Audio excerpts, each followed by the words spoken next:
But your body has a whole host of defenses in line, like the defenders of the castle, that prevents these viruses from replicating and able to escape immune system capture and take more virulent forms within the body, and to cause a cytokine storm, which is there's pro-inflammatory and anti-inflammatory cytokines, and we can't control the inflammatory reaction when our immune system is chronically stimulated by having chronic inflammation. What I'm saying is the battery in the flashlight, when your flashlight is turned off, then when you go to use it in an emergency, it's going to be there to shine the light.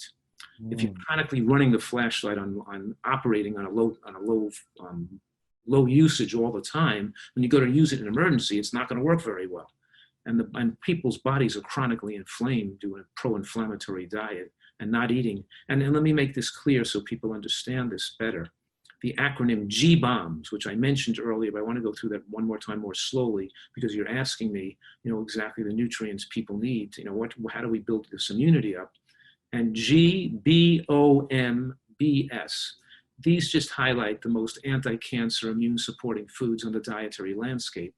And to have a healthy dietary portfolio, you want to include these foods to support immune system, because you're saying, why? It's because the body needs these phytonutrients and antioxidants and individual nutrients coming from colorful plants, because the immune system is dependent on that exposure.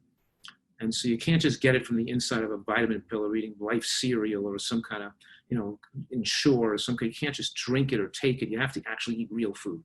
And the G-BOMBs obviously stand for greens, beans, onions, mushrooms, berries, and seeds, flax seeds, chia seeds, sesame seeds. We can throw a dart at any of those foods like mushrooms. We can explain what mushrooms have in them. They have aromatase inhibitors in them, which keeps, aromatase is the enzyme that produces too much estrogen, causing breast and prostate cancer. And I mentioned earlier that mushrooms are anti-angiogenic too. They prevent the growth of fat on the body.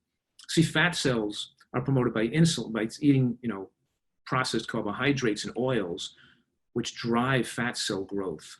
And in driving fat cell growth, which of course raises insulin, it promotes angiogenesis, which means, because you need blood, angiogenesis means the growth of new blood vessels.